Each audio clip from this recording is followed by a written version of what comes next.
Welcome to Invested Souls, the podcast where real estate expertise meets relationship growth. And we're your hosts, the Flanagans. I'm Brad. And I'm Jamie. This podcast is your chance to learn from our experiences and follow in our footsteps. Whether you're an entrepreneur, investor, or real estate professional, we've got the insights and strategies to help you elevate your wealth and achieve financial freedom. But it's not just all about real estate. We believe that thriving in life means nurturing the relationships that matter most. That's right. We'll be talking about how to balance your personal and professional life so you can create a fulfilling and prosperous future. So join us on Invested Souls and let's grow together in wealth, relationships, and success. Ready to elevate your life? Let's get started. Welcome to Invested Souls. Before we actually get into the technicals, like what is it about the money world, the secondary market, the securities that grabbed your attention enough to hold it for as long as it has? And yeah, great question. So I just celebrated 29 years of being in the business and in June, and it's been great. It really has been. But I think what initially attracted me to the business was both my parents were educators, both teachers, right? And I grew up in a small town, and teachers back then, even to this day, unfortunately don't make a lot of money, but they always instilled in me the importance of education. I think one of the traits that I got from both of them, was the ability to communicate and get a point across and educate people. And so when I was considering careers in college, and I really liked numbers too, I was always pretty good at math. And so I always thought of myself as pretty good at math and people. Right. Mm-hmm. And so the financial services world, being a financial advisor, was really attractive to me. And so I began to explore that probably halfway through halfway through college. I did an internship between my junior and senior year, kind of fell in love with the industry and got into it in June of 1995. And for the first 6-7 years, it was hard. It was so hard. I quit so many times in my mind. Fortunately, I had a ton of people behind me that wouldn't let me quit, believed in me when I didn't believe in myself. And then things started to get a little bit easier. I started to see the advantages of the business. Loved the day-to-day stuff. I really did. And meeting people and meeting new people and educating them and helping them maybe sleep a little bit better at night, knowing that they're making a little bit smarter financial decisions. And so it's been great. I would say, I tell people this probably for the last 10, 12 years, that if I didn't have to do anything, this is what I would do. I just absolutely love it. Doesn't feel like work then. Yeah, it doesn't feel like work most days. Now there certainly are days that I look out my window and no disrespect to couriers or the UPS driver, but I see the brown truck pull around and some days I want to trade with that guy. You know? I think about working in a coffee shop sometimes. Right. Like there's zero stress, clock out, go home. but most days, no. I love it. I have so many people a part of my life today that I never would have met had I not been in the business. The two of you, as an example, never would have met you probably. True. Had I not been in this business. Yeah. And when I don't like to think a lot about it. When my time is up, the people who would carry my casket likely I never would have met. Isn't that powerful? I think same. Yeah. Our industry, it's powerful stuff. You said something that you quit in your mind multiple times. And we have a big real estate audience, and that's really there's been a lot of times that we've said this. Quit a couple times a day. Well, on the investment side, it's like real estate investments, which is why it's so great to be diversified and why we wanted to have you on the podcast. But it's like, you have to just mentally, it's a mindset thing. All right, right now I'm not feeling it, but I got to get through this. Right. How do you get back through it? Tough market or whatever it might be. Yeah, I think to force myself to stay busy, activity, controlling the things that I can control. Yeah. And when I think back, I can't control whether somebody's going to do business with me. I can't control whether the market's going to go up or down. I can't control that stuff, right? But what I can control is really three things. There's three things in our life that we can't control. It's our attitude. We can control our time and we can control our effort, right? Yeah. So if I focus on those three things, how I'm approaching something, how hard I go at it, and the number of times that I do it, numbers tend to work themselves out. They do. Law of averages. And then find a mentor, find somebody in your life that you can bounce this Here's how I'm feeling. Yeah. Give me some advice. Somebody's been there, done that. There's some thinking kinda for me. relevant Yeah, advice. because Yeah. what I'm doing isn't working. Yep. So, yeah. I bet you run into that too from like the advisor client relationship, which we often do, especially on the real estate side, is getting advice from somebody who maybe isn't the most qualified to give the advice. Like you really have a plan for them and it's within what you've learned and what you've seen and your past experiences, but then their brother, sister, uncle, cousin, didn't have a good experience, so then they go against the grain and it's like they only want to listen to a part of your advice but still want the same result as if they were to listen to all of it. It happens often. Mhm. Actually, sometimes family gets, their intentions are good, I think, but it gets in the way. They're offering client on Friday offered some inaccurate advice to a relatively new client of mine, and she was this close to making a really bad decision. And fortunately, she kind of said, well, my brother was telling me this, and it's inaccurate. And let's not make to navigate. That's not, but she almost made a really bad move. Yeah. It's not necessarily 100% relevant, but I think it's a testament.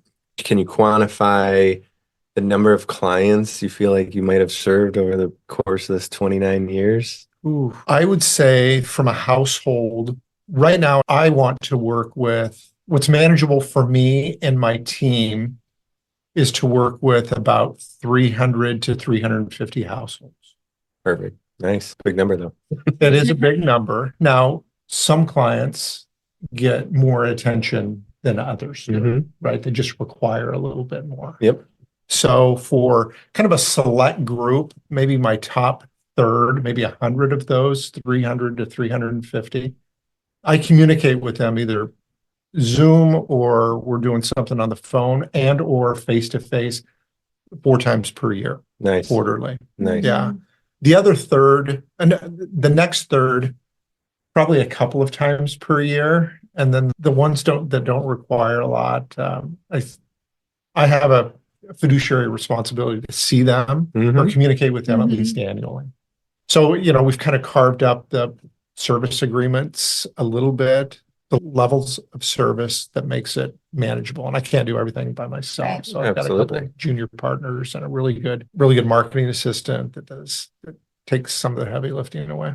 Any geographical limitations? No, I'll work with people everywhere. Nice. And I've got clients in multiple states. And in today's age of technology, it's really a lot easier. You need an excuse to go visit a warmer climate or in the winter. I do spend some time down in Arizona, and I have some clients down there that I like to see when I'm down there. And So talk to me about the areas or the process, the scope of services that you employ as a part of managing the relationship and advising their clients. How do you? So there's really 6 areas that I cover when I engage a potential client for the first time.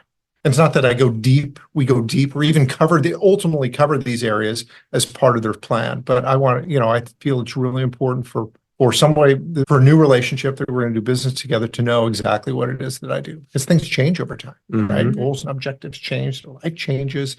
So they need to know who to go to. It's not the same as it was in the 90s? It's not. It's not.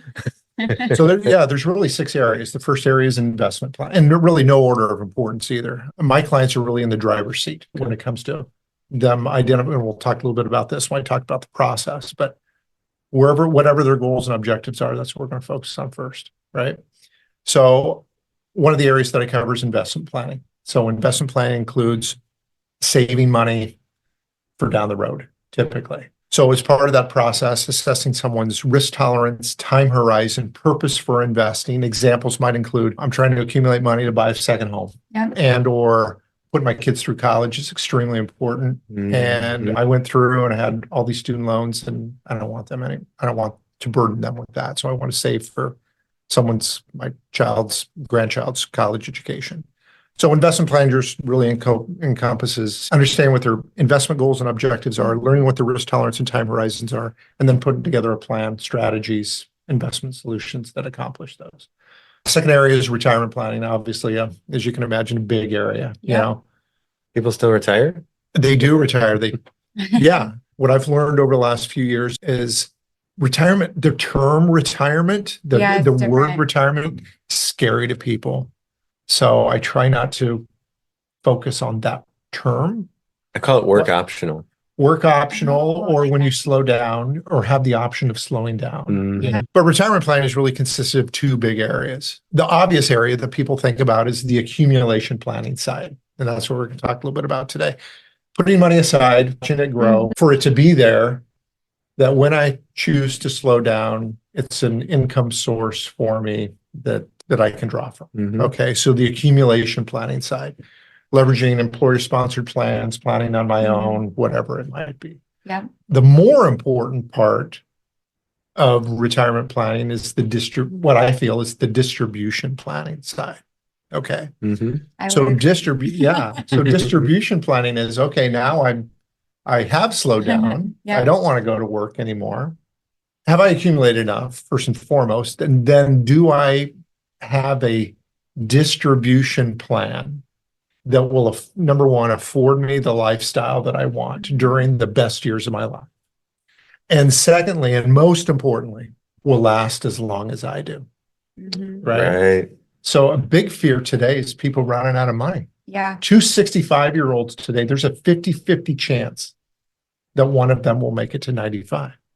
50-50 chance that one of them will last to 95. And when you think about it, okay, let's say somebody retires at 70. They could spend another 20 or 30 years or longer True. in retirement. So we need to make sure that we have a plan that their assets don't run out, the money doesn't run out, right? And so retirement planning. Third area is tax planning. Now, scope of my practice, I don't do 1040s or offer specific tax advice or do tax documentation, but a lot of the work that I do is working with my clients to keep an eye on current tax savings as well as future potential tax savings. Why pay Uncle Sam if we don't have to? Yep. Right. 100%. Yeah. Fourth area is protection planning. So I do a limited amount of insurance work. And when I say limited amount, I do quite a bit of insurance work, but I don't do anything on the property casualty insurance side, homeowners or car insurance. I have a partner who offers advice in those areas and takes care of my clients in those areas. But the areas of protection planning that are extremely important that relate specifically to having a solid financial plan is to having the right amount and the right type of life insurance, the right amount and the right type of disability insurance. All the planning in the world is great for people. I'd love to ask you a question on that because obviously our listeners are interested in real estate and they are going to leverage that real estate. In the beginning, they're going to owe more on it. Mhm. So there's obviously plans, life insurance options that you can purchase that would reduce as you pay down the loan, right? Yeah, there's To life cover insurance that. policies that you pay a set premium and the premium's directly tied, called mortgage insurance typically, directly tied to the amount of the outstanding loan. Mhm. Fewer and fewer of those are being purchased these days Interesting. because most want kind of a level. They want to know that, okay, if I'm gonna pay a premium and I'm gonna buy $1 million life insurance policy, regardless of what my debt is, I want to make sure that my heirs get $1 million of life insurance, Yeah. right? But regardless, it's extremely important. Covering our debts, Yep. covering our human life value is extremely important. Yep. Extremely, probably the foundation of having a solid financial plan is to make sure my risks are managed. All the money set aside in a Roth IRA is great, but if I've got a big mortgage and little kids at home and I don't make it home today, that money in my Roth IRA doesn't mean anything Yeah. to my wife. So having the right amount, the right types of life insurance, and to have your most valuable asset protected during your working years. And your most valuable asset, it's not your car, it's not your home or homes, it's your ability to go to work every day. Mhm. Sure is. Isn't that amazing? Yeah, and so protecting your Take it for income granted. in the event that you are too sick or too hurt to go to work. And so you have your paycheck is insured. So you're going to ensure that you'll always get your paycheck during your working year. During your non-working years, a third area of protection plan includes planning for when our health changes, Yeah. and when our health changes to the point where the expenses that we have aren't covered by our health insurance. Yeah. And I'm speaking specifically to long-term care, assisted living, Mhm. and those sorts of related expenses. So that's the Yeah. our greatest asset during our non-working years is our retirement, Right. right? Mhm. And if we are sick and we need care, that bill these days is between 6,000 and 10,000 a It's month. insane. Boy, a giant sucking sound just came out of my retirement Yeah. assets. Yep.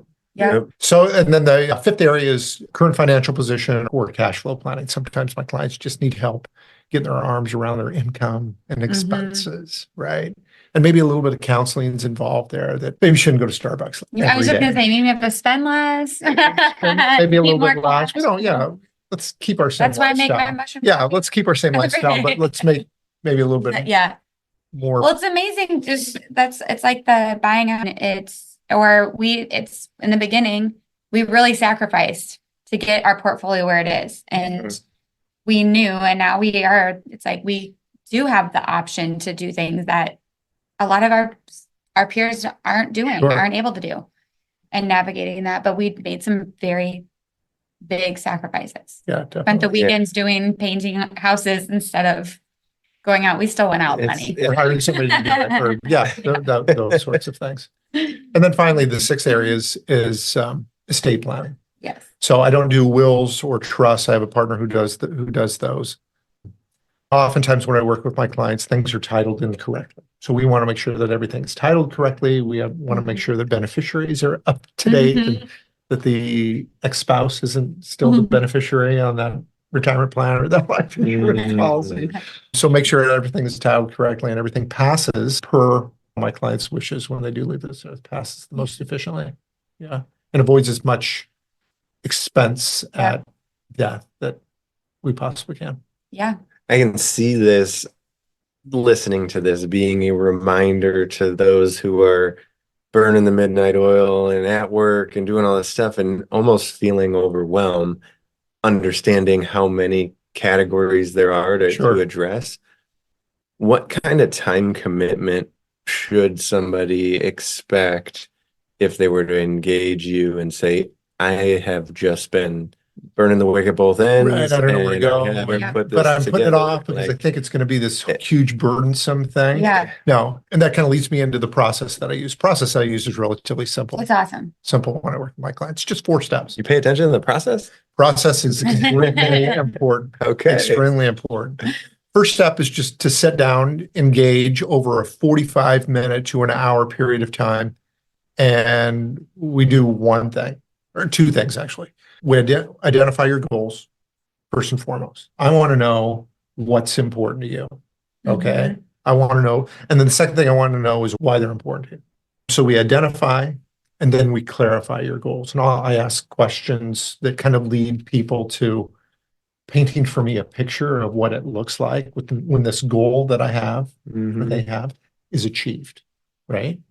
So goal identification. Yeah. The second step is all on me. It's kind of to take the information that I've gathered back to the lab, if you will, review and analyze and prepare a plan, prepare a report.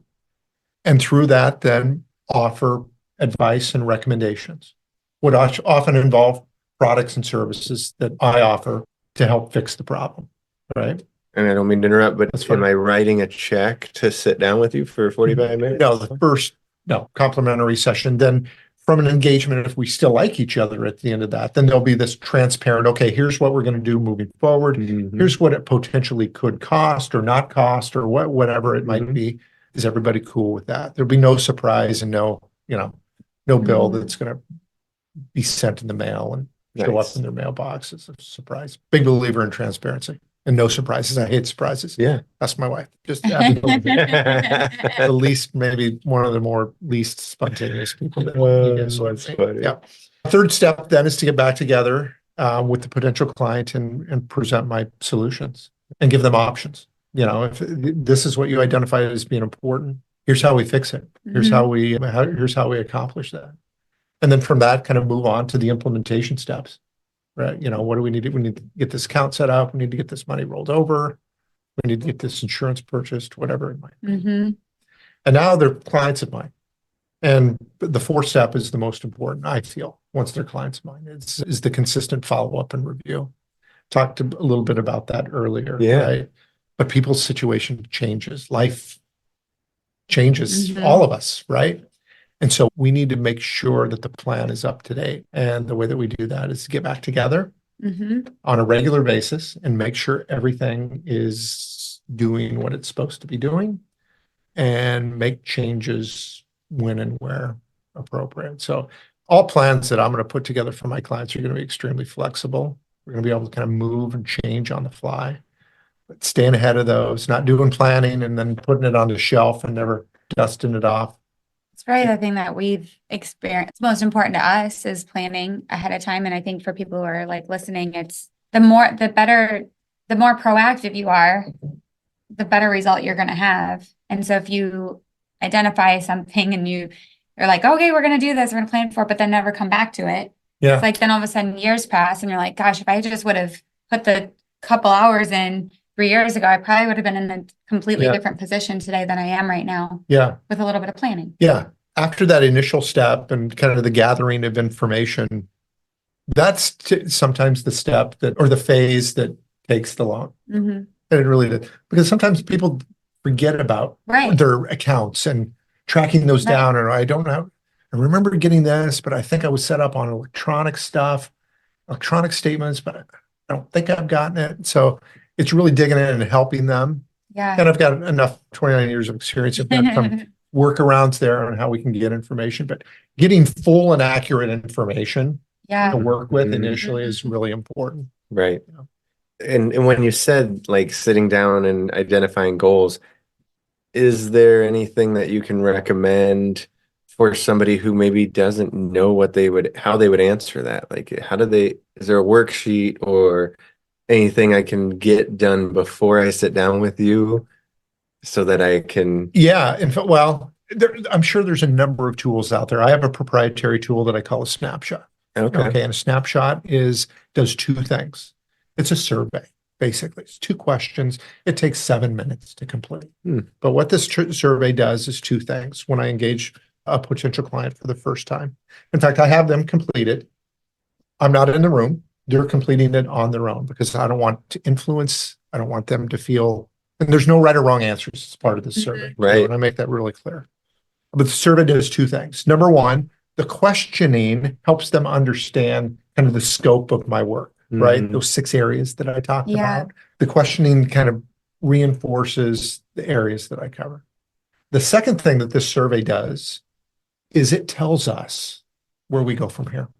Nice. Where we go from here. So they'll answer it and then I'll review it and it'll be very clear when they get to the end of this survey, what today, as we sit here today, what we're going to focus on today. Love that. Yeah. Yeah. That's awesome. Do you find people like remember, they're like, oh, I forgot about this, or like as they're filling that out or working with you, it's like I said, I never really 401k. thought about that. Really, who really wants to think about buying life insurance as an example, right? The morbidity of that. Yeah. But through answering questions like, do you think you need more life insurance? Well, no, I probably don't. But if you weren't here today, would there be a financial impact on somebody else? Yeah.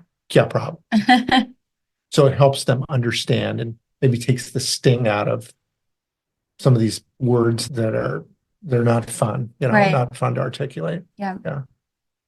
Yeah, it takes some prepping and some conditioning, I feel like, to actually have those conversations. And quite honestly, it's almost like you could add personal training or nutritionist into your team as part of the, hey, here, if we are talking about the most valuable tool, which is our body, our mind, our ability to go and earn and create, how can we invest more in that? And it's been quite the journey, especially as she's talking about mushroom coffee.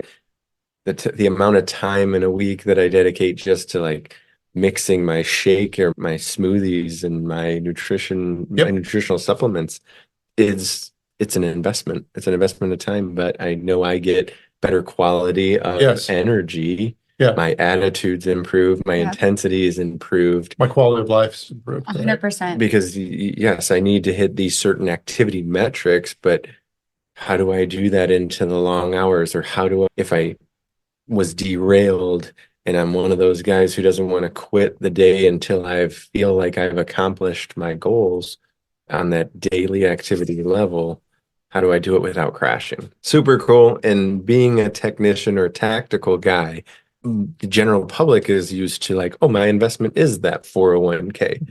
And it may not have to be, you may have been at the place for 20 years and you've got a bunch of money in there, but what are, I know, but I want the listeners to hear, like, what are the limitations if I tell you my depth of investing is just my 401k that my employer offers me? Sure.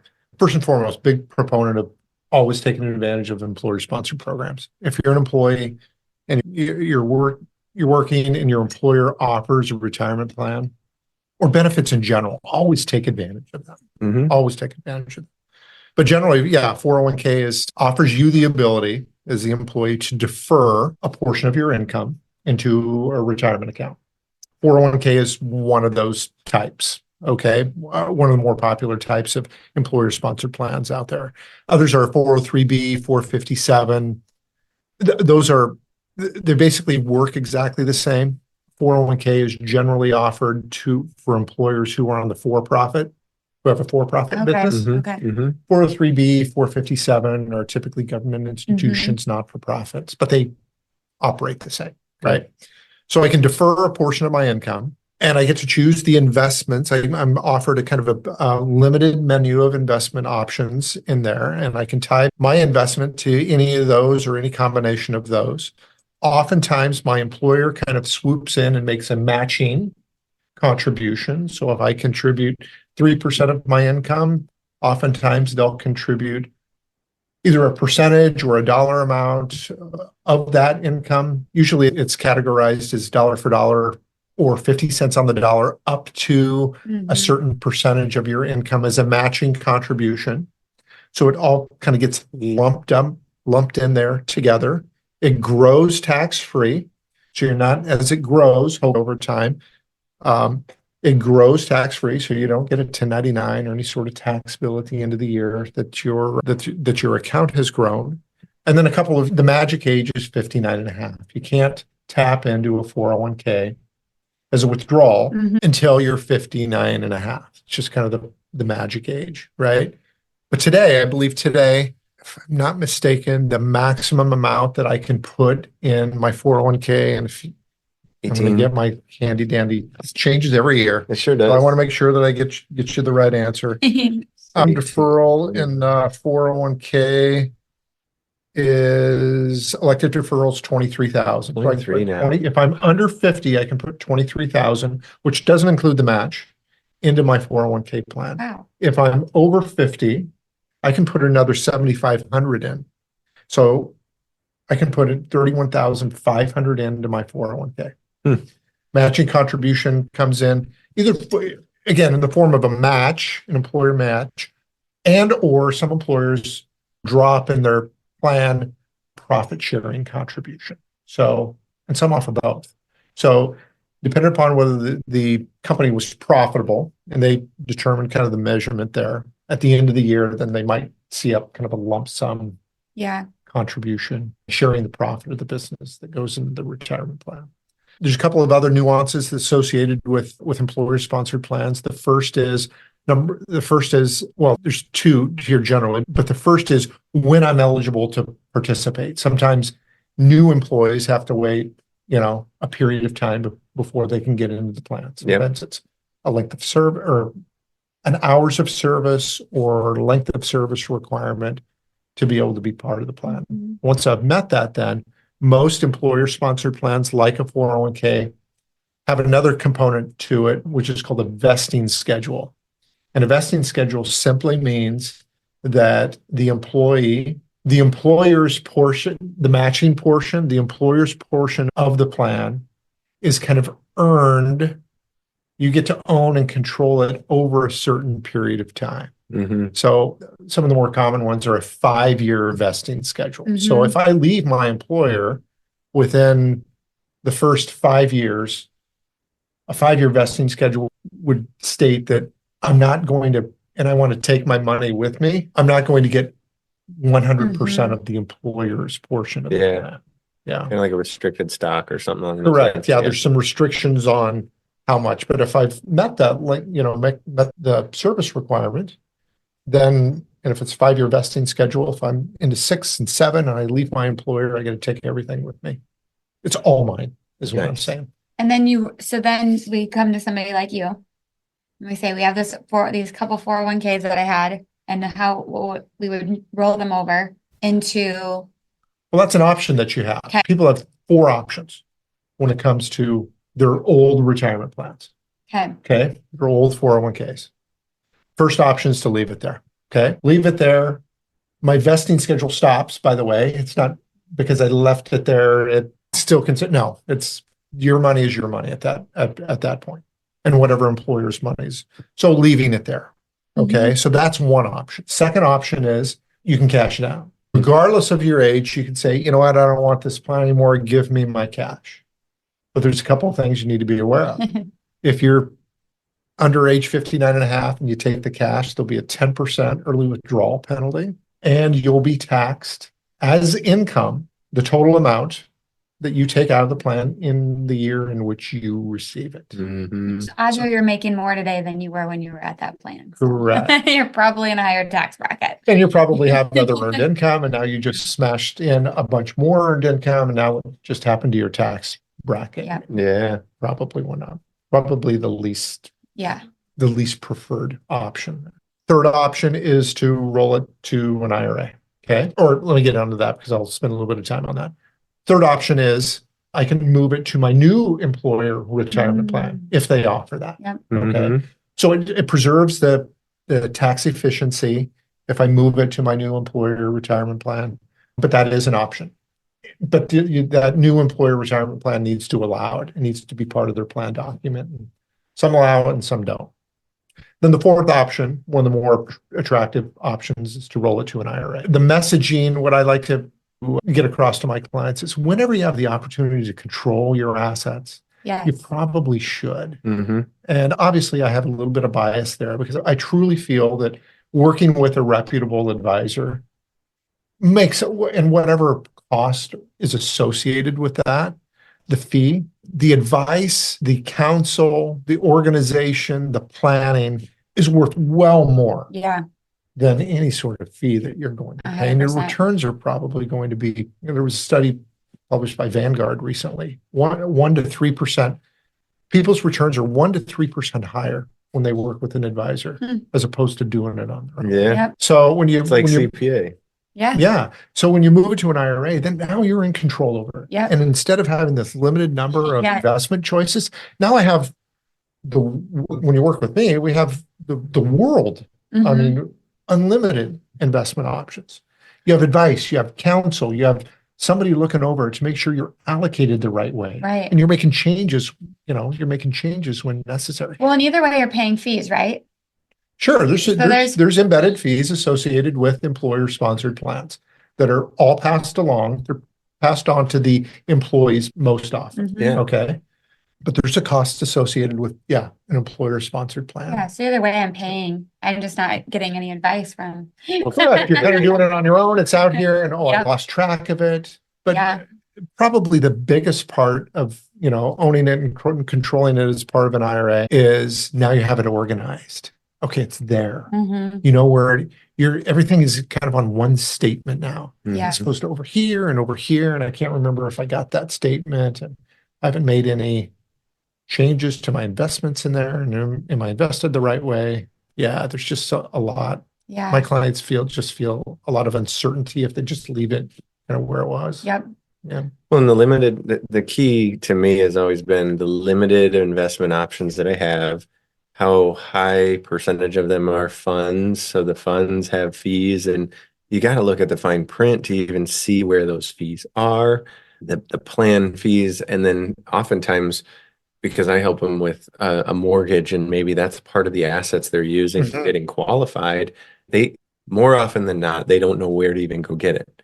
So now I'm helping them figure out who at the HR who can help them access it. But Mhm. even then, that person doesn't have necessarily the qualifications other than here's your logins. They're not getting any guidance or Yeah, advice seldom are they getting professional guidance with regards to helping them determine how much they should put aside Mhm. and the investment choices that are most appropriate for them. Yeah, love that.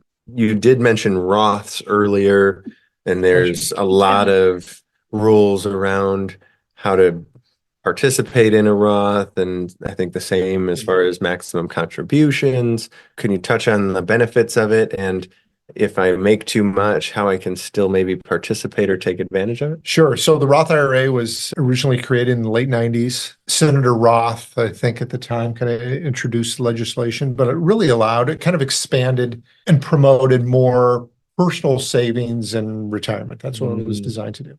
Okay. So generally, in general terms, what a Roth IRA is, it's an IRA, it's an individual retirement account, but it's a Roth, meaning that the contributions that I make into a Roth IRA are non-deductible. They're after-tax dollars. So when it comes to tax time, I'm not putting on my tax form that I made a deductible contribution to my IRA. Okay, so it's after-tax money. It grows tax-free or tax-deferred. So money that goes into a Roth IRA, it's going to grow tax-deferred, meaning that I don't have to pay tax on the growth each year. Right? Mhm. Similar rules apply to this age 59 and a half rule with the Roth IRA. Okay. So if I am post 59 and a half and my Roth IRA has been established for a minimum of 5 years, I can take my principal or the amount that I put in, which I already paid tax on, and any of the growth out, free of federal income tax. Wish I could do that with flips. Since I already paid tax on the money I used to buy the house, why can't I just That's get the unfortunate gains there. tax free? But Roth IRAs are great. Can you create a Roth flip process? No, but there is, and this similar to it, because as you spoke of, Brad, in order to do a Roth, people are excluded for doing a Roth IRA if they make too much money, right? I'd have to look through my tables. It's a big number. Married filing jointly, it's a couple $100,000. If you're married filing jointly and make over that amount, and you're not part of an employer-sponsored plan, there's some limitations and potentially a full exclusion whether you can contribute to a Roth IRA or not. But there's a couple of workarounds, legal workarounds. So anyone, regardless of their income, can contribute to an IRA. When you make a contribution to an IRA, you're either contributing to a deductible IRA, which at tax time I'm deducting my contribution, or a non-deductible IRA. So whether you're part of an employer-sponsored plan or making tons of money, it really doesn't matter. You can contribute to an IRA. Your income whether you're an active employee in a retirement plan, have a retirement plan through your employer, really determines whether you're able to deduct it or not. So it says I make too much money and I can't do a deductible IRA, I can put it into a non-deductible IRA. I can put $7,000 if I'm under 50 into a non-deductible IRA. If I'm over 50, I can put $8,000.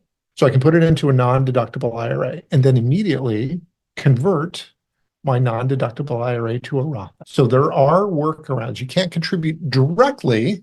I can't contribute directly to my Roth IRA, but I can put it in a non-deductible IRA and convert it. So you can convert IRAs, deductible or non-deductible, to a Roth IRA. If it's deductible, it does create a taxable event. Yeah, you do have to pay tax on that at the time. There's no penalty. It's not a penalty for doing that. It's just paying the tax.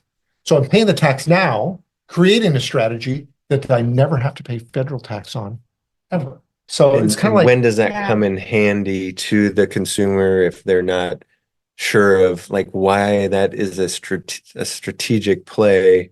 Can you share the circumstances where that works out to their benefit? Right. So many of the people who I work with believe that taxes are going to stay the same or probably go up even into our retirement years. Yeah. My goal for my clients is I want you to retire at the same lifestyle or even better lifestyle during the best years of your life. Yeah.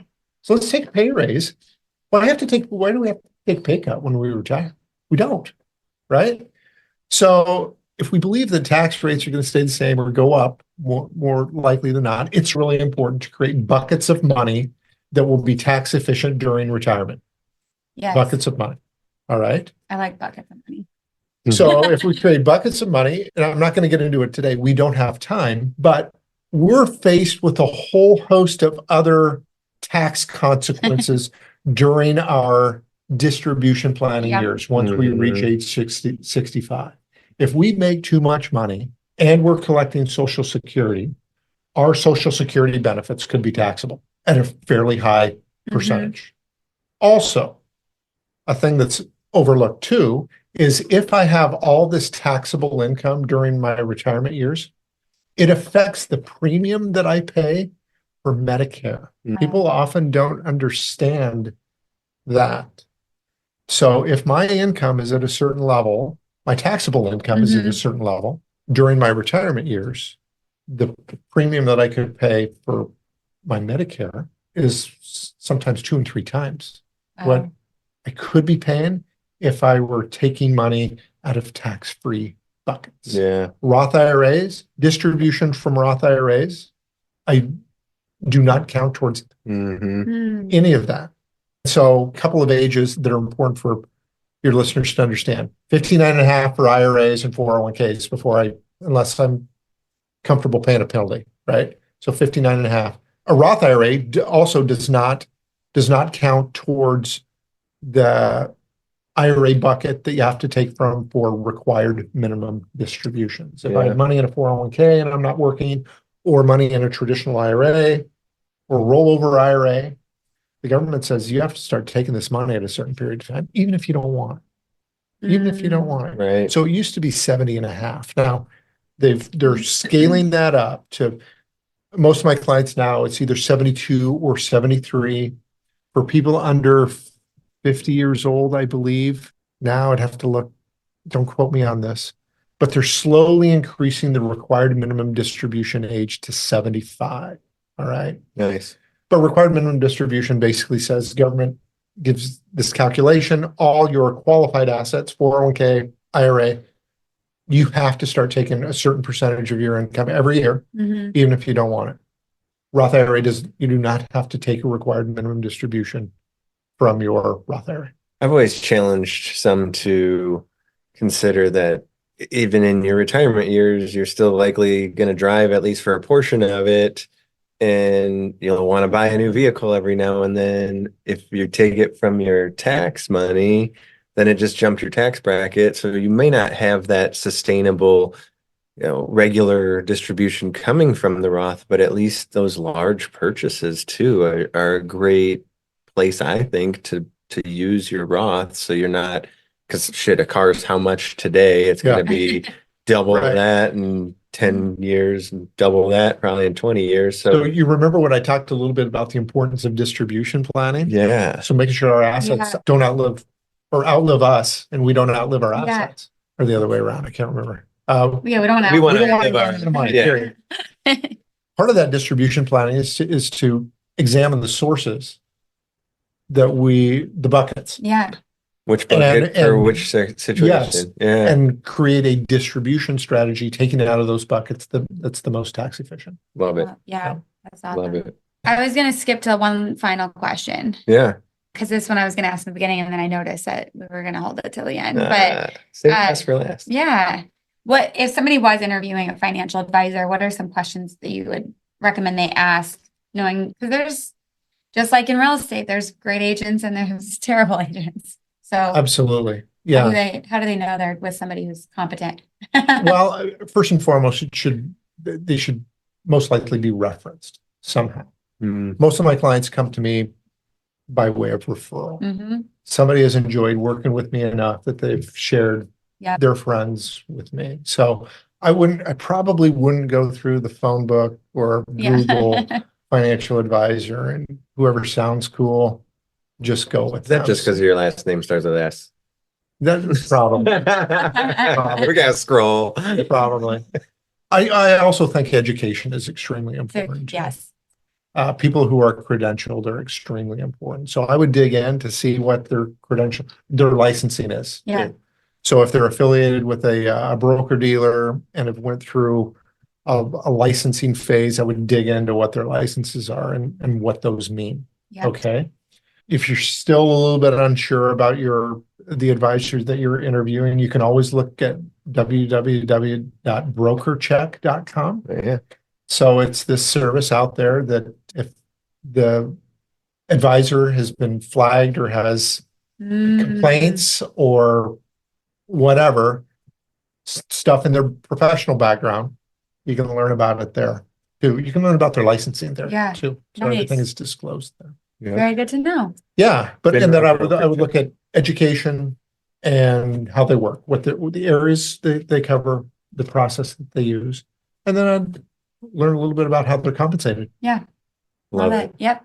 This has been great. I appreciate it. And I think it's really important too that you touched on early was insurance is a small piece of your business. I think there's a lot of advisors out there who say advisor, however, they are really focused on insurance sales, and sometimes the compensation is more of a motive than that relationship. Yeah, and vice versa too. Some people are calling themselves an advisor, but they're not doing anything to address the protection side of planning. Right. Where in my mind, they're kind of more of a wealth manager than an advisor. Yeah, I that makes consider sense, myself for as an sure. advisor. The approach that I use is holistic. And we're going to talk about the not so fun stuff Yeah. as much as we're going to talk about the fun stuff in planning, but we need to address it. Yeah. We need to address it. And because I'm a fiduciary, a big part of that, the part is I have to place my client's interests above my own. There we go. And my goal is to help them sleep a little bit better at night. That's a big one. the thing that keeps people up Yep. is think about their finances. So Yeah. my job is to maybe help them sleep a little bit better and for that to be a little bit better. Yeah. It's beautiful. Yes. Thank you, Preston. We appreciate you. Thank you for I think we'll joining have to do a us follow-up. today. We'll, of course, have all the contact information that we can get into the description, but is there a primary place you recommend anybody go? You can find me on LinkedIn website, but I'll publish all that stuff out there. You can always DM me. I'm easy, and I can connect you with Preston too. Absolutely. Yeah, fantastic. Well, enjoy the week. Thanks for tuning in. Hopefully you learned something today. Anything from you there? No, thank you so much. Flanagan? Appreciate it. You look beautiful. Aw, thanks.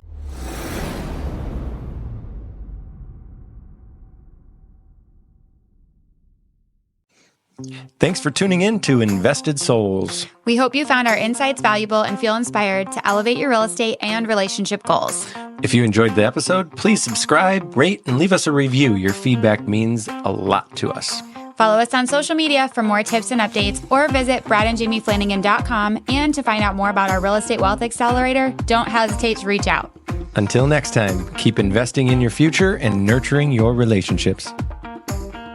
Thanks for listening to Invested Souls.